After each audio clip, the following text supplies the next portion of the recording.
आज का हमारा टॉपिक है processing of tea. There are 4 commercial categories of tea. चाय की जो कॉमर्शियल कैटेगरीज हैं 4 प्रकार की होती हैं। पहली है ब्लैक और fermented tea, second one is green और unfermented tea, third category is oolong और semi fermented tea, and the fourth category is brick tea. So these are the 4 major commercial categories of tea. Commercial category मतलब जिनका use हम commercial purpose के लिए करते हैं, trade के लिए करते हैं, पैसा कमाने के लिए करते हैं, ठीक है, उनको कॉमर्शियल कैटेगरीज कहते हैं, जिनको हम बेचने के लिए अधिकतर काम में लेते हैं। Now next we will come to the steps of processing of tea. तो टी का जो प्रोसेसिंग की हम बात करते हैं तो उसमें जो पहला स्टेप आता है वो है विदरिंग। विदरिंग का मतलब होता है मुरझाना। विदर मतलब मुरझाना, ठीक है। So the fresh tea leaves contains about 75% of water. ताज़ी पत्तियां जो हम प्लग करके तोड़ करके लेकर के आते हैं प्रोसेसिंग के लिए, उनके अंदर 75% पानी प्रेजेंट होता है। The plugged leaves are spread over the withering racks। तो हम क्या करते हैं, जो हमारी तोड़ी हुई, इकट्ठी की हुई, कलेक्ट की हुई जो चाय की पत्तियां होती हैं, उनको विदरिंग रैक्स के ऊपर हम बिछा देते हैं, ठीक है। स्पेसिफिक टाइप ऑफ रैक्स होती हैं जहां पर हम इनको बिछा देते हैं, स्प्रेड कर देते हैं। Stacked over one another for 12 to 18 hours. तो ये जो रैक्स होती हैं एक के ऊपर एक रखी हुई होती हैं, तो इन रैक्स के ऊपर हम चाय की पत्तियों को, तोड़ी हुई पत्तियों को बिछा देते हैं 12 से 18 घंटे के लिए। In this process the leaves lose their moisture. इसमें क्या होता है, इस दौरान जब हम उनको बिछाते हैं विदरिंग रैक्स में 12 से 18 घंटे के लिए, तो इस प्रोसेस में पत्तियां अपने मॉइस्चर को, जो उनके अंदर नमी है, पानी है, उसको लूज कर देती हैं।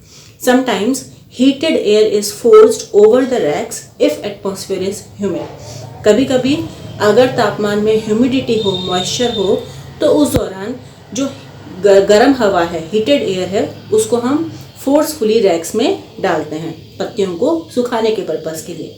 क्योंकि हवा में ह्यूमिडिटी है तो हवा से तो वो सूखेगी नहीं, तो इसलिए हम क्या करते हैं, गर्म हवा को फोर्स करते हैं ताकि पत्तियां जल्दी सूख जाएं। The leaves slowly and evenly become soft. धीरे धीरे क्या होता है, जो पत्तियां हैं धीरे और पूरी तरह से इवनली सॉफ्ट हो जाती हैं, फ्लैसिड हो जाती हैं और नेक्स्ट स्टेप के लिए यानी कि रोलिंग के लिए तैयार हो जाती हैं। Now the second step is rolling, जिसे बोलते हैं बेलना या बेलन, ठीक है, रोल करना, ठीक है। Now the rolling imparts characteristic twist to the leaves. तो विदरिंग के बाद जो नेक्स्ट स्टेप है हमारा रोलिंग, उसमें हम क्या करते हैं, जो हमने ड्राई की थी लीव्स अपनी फर्स्ट स्टेप में, उनको हम रोल करते हैं, ठीक है, जिससे कि पत्तियों में एक स्पेसिफिक टाइप का, कैरेक्टरिस्टिक टाइप का बदलाव, चेंज या ट्विस्ट आ जाता है। इससे क्या होता है, it breaks the leaf cells. जो पत्तियों की कोशिकाएं होती हैं, सेल्स होती हैं, वो टूट जाती हैं and exposes the juice to the air for fermentation to set in, ठीक है। पत्तियों के अंदर जो भी जूस होता है वो एक्सपोज हो जाता है हवा में, और ताकि फर्मेंटेशन या किण्वन हो सके। Now the rolling is done by special type of machines. अपने आप तो रोलिंग होगी नहीं, तो रोलिंग करने के लिए स्पेशल टाइप ऑफ मशीन्स को काम में लिया जाता है। उसके बाद पत्तियों को कंप्लीटली सुखा दिया जाता है। The leaves are completely dried and the final product जो हमको मिलता है आफ्टर रोलिंग, उसको हम ग्रीन या अनफर्मेंटेड टी कहते हैं, जिसकी पत्तियां जो होती हैं वो डल ग्रीन कलर की होती हैं, ठीक है। ब्लैक या फर्मेंटेड टी जो होती है वो तैयार की जाती है इन ग्रीन टी को फर्मेंटिंग करके, या इनका पत्तियां जो हमको मिली हैं हरी रंग की, उनका जब हम किण्वन करेंगे, फर्मेंटेशन करेंगे, तो उससे हमको जो चाय प्राप्त होती है उसे ब्लैक टी या फर्मेंटेड टी कहते हैं, ठीक है। तो पहले withering, next is rolling. Rolling के बाद हमको जो टी मिलती है वो होती है ग्रीन टी।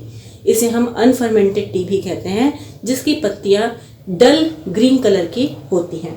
ये डल ग्रीन कलर की जो पत्तियां हमको रोलिंग के बाद मिली हैं, जब हम इनको फर्मेंटेशन करते हैं तो उससे हमको ब्लैक टी या फर्मेंटेड टी प्राप्त होती है। So next step, third step is fermentation, जिसे हम किण्वन भी कहते हैं। So the process of fermentation is carried out in specially designed fermentation chambers.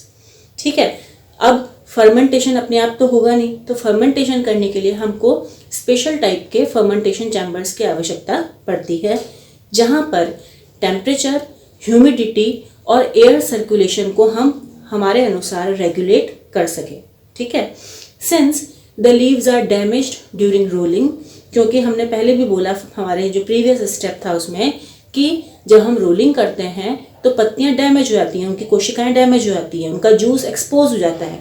ठीक है, तो जो डैमेज लीव होती हैं रोलिंग के द्वारा जो हमको प्राप्त होती हैं, उनमें से जो एंजाइम होता है पॉलीफिनॉल ऑक्सीडेज वो एक्टिव हो जाता है। ठीक है, रोलिंग के दौरान पत्तियां डैमेज होने से, उनकी कोशिकाएं जो होती हैं वो ब्रेक होने से और उनके अंदर का जूस एक्सपोज होने से, हवा के कांटेक्ट में आता है तो एंजाइम पॉलीफिनॉल ऑक्सीडेज जो उनके अंदर प्रेजेंट होता है वो एक्टिव हो जाता है। ठीक है, और ये एक्ट करता है सबस्ट्रेट पर पॉलीफिनॉल। ठीक है, तो पॉलीफिनॉल सबस्ट्रेट पर ये पॉलीफिनॉल ऑक्सीडेज एंजाइम एक्टिव होकर के क्रिया करता है। अब ऑक्सीडेशन होने की वजह से it results in the production of orthoquinones. ठीक है, इनकी वजह से क्या होगा, ऑर्थोक्विनोन का फॉर्मेशन या प्रोडक्शन होगा, जो कि कैरेक्टरिस्टिक डार्क कलर प्रोवाइड करता है लीव्स को। Right, due to oxidation the production of orthoquinone takes place which is responsible to provide dark color to the tea leaves। चाय की पत्तियों को डार्क रंग जो होता है वो ऑर्थोक्विनोन की वजह से मिलता है। To achieve fermentation, the rolled leaves are spread in thin layers on a glass or aluminium surface। तो किण्वन या फर्मेंटेशन करने के लिए जो रोल्ड की गई चाय की पत्तियां होती हैं उनको थिन लेयर्स में बिछा दिया जाता है किसी ग्लास यानी कि कांच की या एल्यूमिनियम की सतह के ऊपर। The process of fermentation is completed with in 3 hours. तो किण्वन का जो प्रोसेस है फर्मेंटेशन का वो 3 घंटे के अंदर पूरा होता है। The less fermented T is more pungent and longer fermented T is soft and deeper in colour.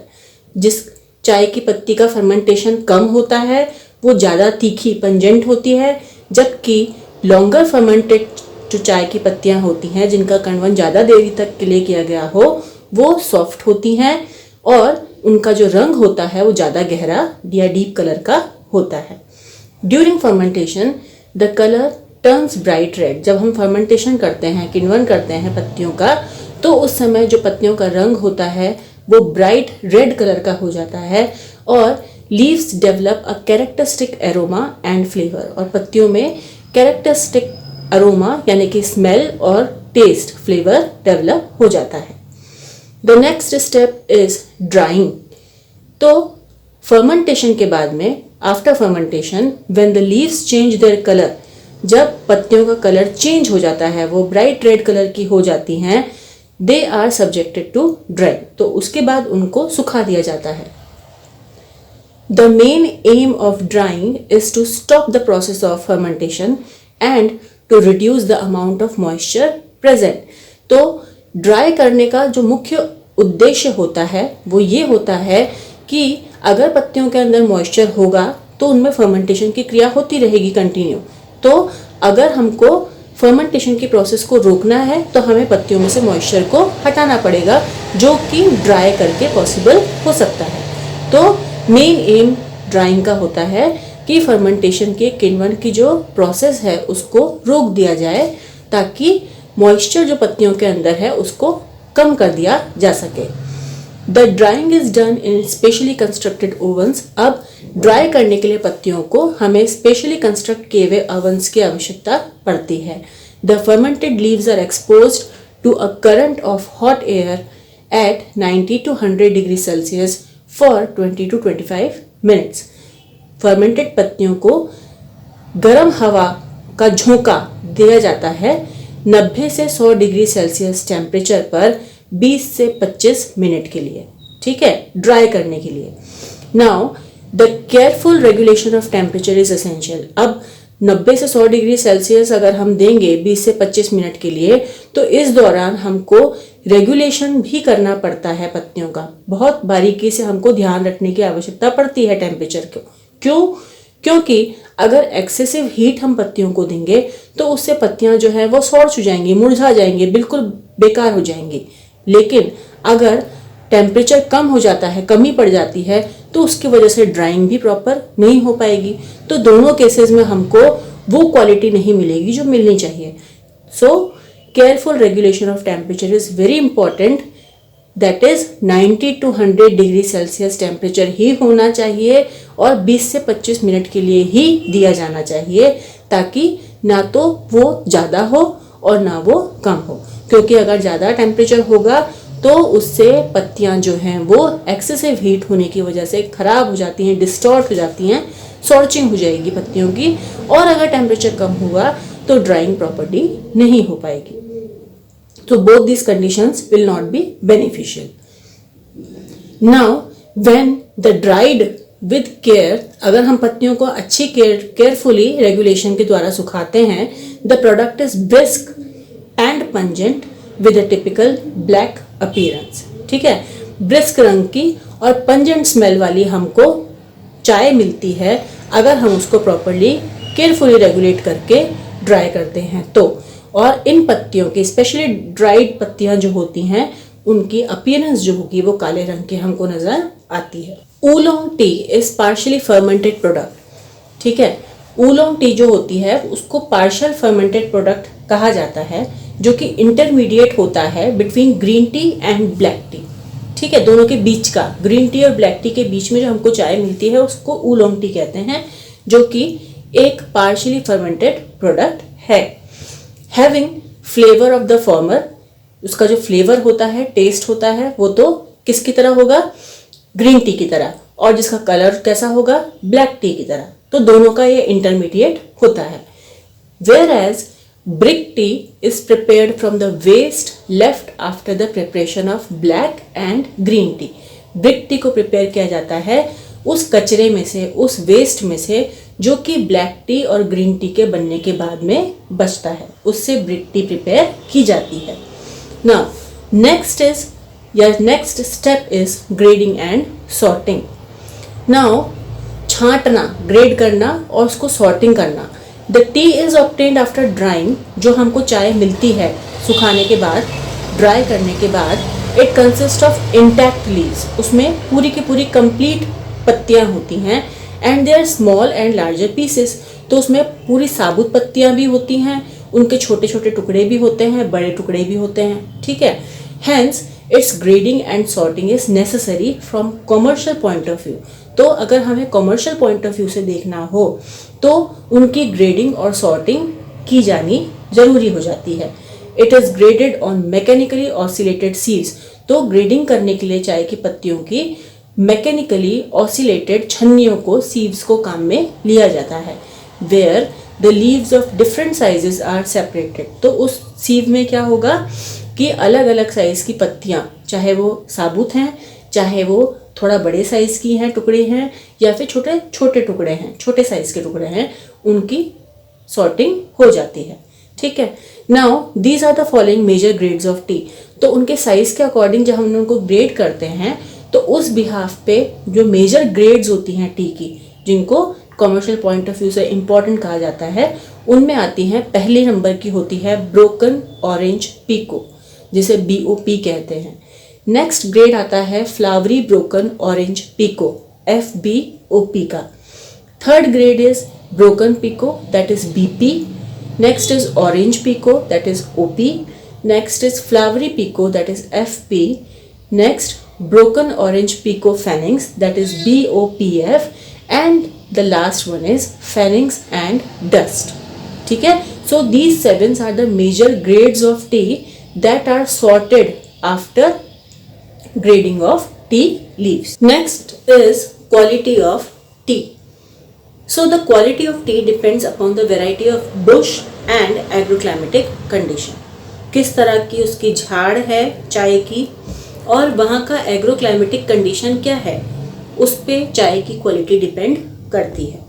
The distinctive character of tea is mainly due to 3 principal constituents.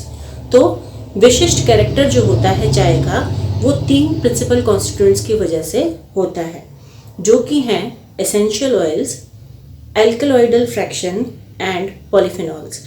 ये 3 वो प्रिंसिपल कॉन्स्टिट्यूएंट्स हैं, प्रिंसिपल घटक हैं जो कि चाय का specific character determine करते हैं।